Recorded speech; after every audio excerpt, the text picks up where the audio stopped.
I know Chimaev was supposed to fight December 19th. You know, he fights at 85 and 70. Come back up to 85. I mean, I think he should stay at 70. I think he could be a champ at 170, but he comes up here to 85, and I'm gonna bang that boy up. I saw that you called out Khamzat, which I think is a great call out. Just talk to us a little bit about why him, and I think I know the answer, but from the horse's mouth. He pushed me one time. He had little slick things to say at the interview, his little interview that he had after he pushed me. And it's like I was thinking he was working in the hotel, like clean the room. I said, go clean my room. He said no. Then I've been angry, Does that mean Kevin Holland's on your list now as well? Who is this guy? I don't know this guy. I never seen him before. Hold on, he physically pushed you? Yeah, we were kind of like bickering back and forth, and then he pushed me, and it's like he pushed me. It's like he didn't hit me, but he pushed me. It's like, okay.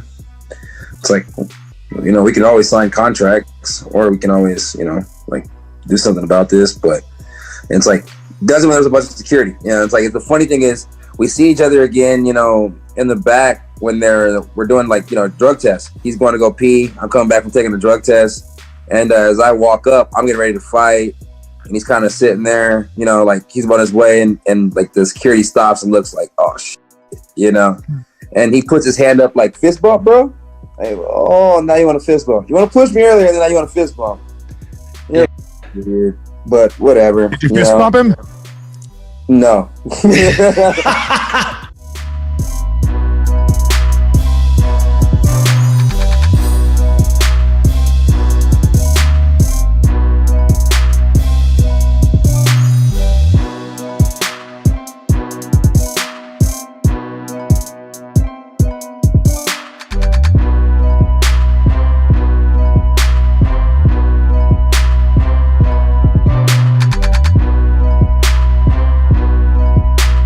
No, nothing coming out of the fight with Costa. I tried to fight him several times. I mean, I don't think he wanted any parts of me, So he's a guy that after his fight, he wanted an instant rematch, which that wasn't going to happen. If a guy gets a title shot and you lose, then you got to go back to the drawing board, win a couple, get back in there. So I thought it was perfect. A guy, I won 3 in a row, ranked, 7.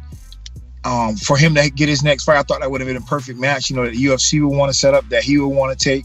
And I think we had one of the two parties on board. I think the UFC would have made that match, but Costa, they weren't trying to fight. So then we just kind of shifted the focus. Anybody top 5, that's what we're asking for. Anybody top 5, going to put me in that rim to get a title shot, get a number 1 contender match. I'm just looking for that because in my career I've never gotten a title shot, but I fought all these guys who have gotten title shots, and I felt like about this sport, it's a lot with timing.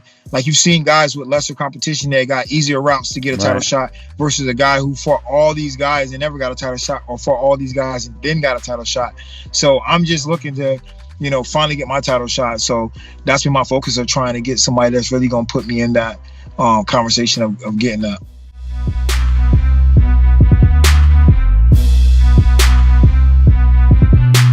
We envisioned a fight with Max while everything was at a standstill, and I said it before, a shot at the title, if you want it, I believe you got to go through Max. Some people still consider him the champ after that last fight with the current champ Volkanovski, and a win over him, I believe, puts you next in line. So I couldn't be more excited with the opportunity to go in there with him next. Max Holloway, he's constantly asked about the Volkanovski trilogy. He's always talking about Volkanovski. Mentally leaving yourself in the last fight can be really detrimental. Do you think that might be a possibility going into this fight? What are your thoughts on it? Yeah, he seems to be talking a lot about the champ, and I think to overlook me going into the fight would be a big mistake. I'm always looking for chips on my shoulder, and I'm constantly being overlooked, constantly being counted out, and I enjoy that role. I don't talk as much as some of these other guys, and for me that works. I don't feel like I need to give them any of that locker room material like Bill Belichick says. We go in there, and credit to my opponent, he's a tough fighter, but a win over him puts me next in line.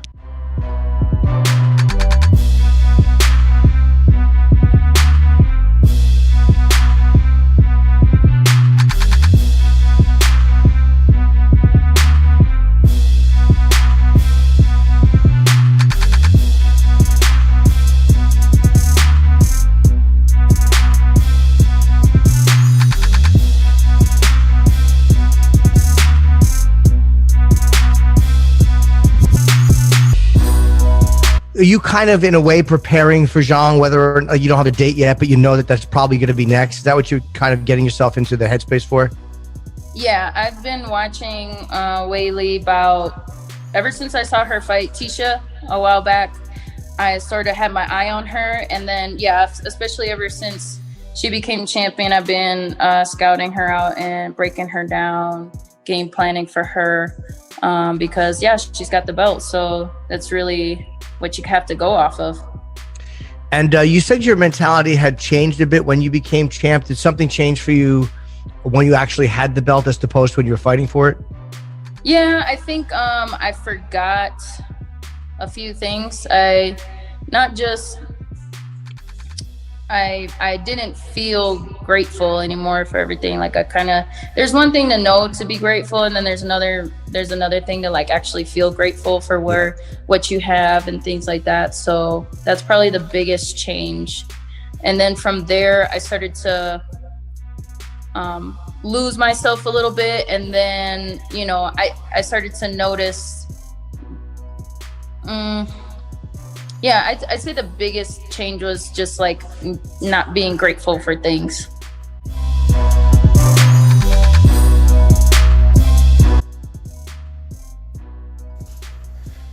Just landed in Vegas, took my first COVID test. We have 2 days in quarantine. Then off to the desert, Abu Dhabi. Let's go.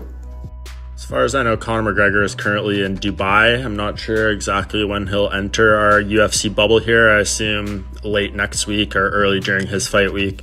We'll find out, but he's currently not in here at the moment.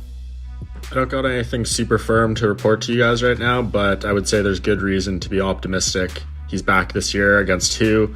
I'm not sure, but I think he's keeping a close eye on the McGregor-Poirier fight. Maybe the loser?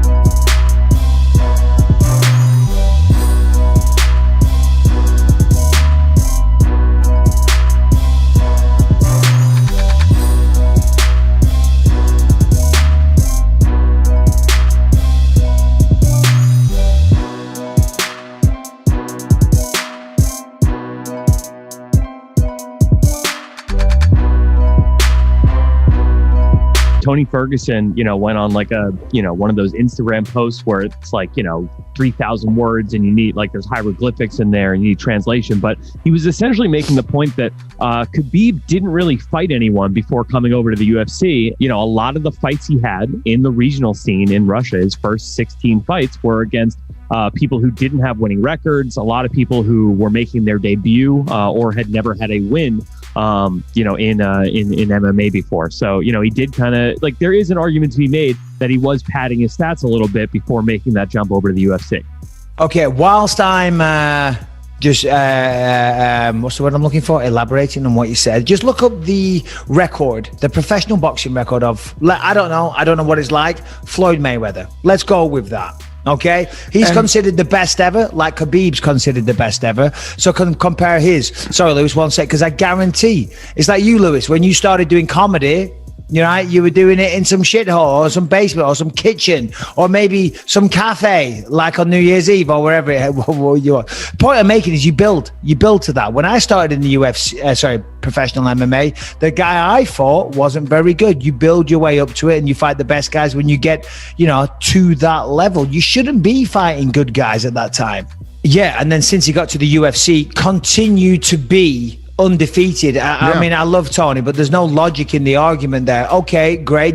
Didn't fight the best people prior to the UFC. All right, well, fair enough. You have whatever feelings you want of that. When he got to the UFC, he remained undefeated. He fought excellent competition. He beat Poirier, McGregor, Gagey. There's so many people. I can't think of them all off the top of my head. And he beat them all. So what he did before the UFC shouldn't even matter.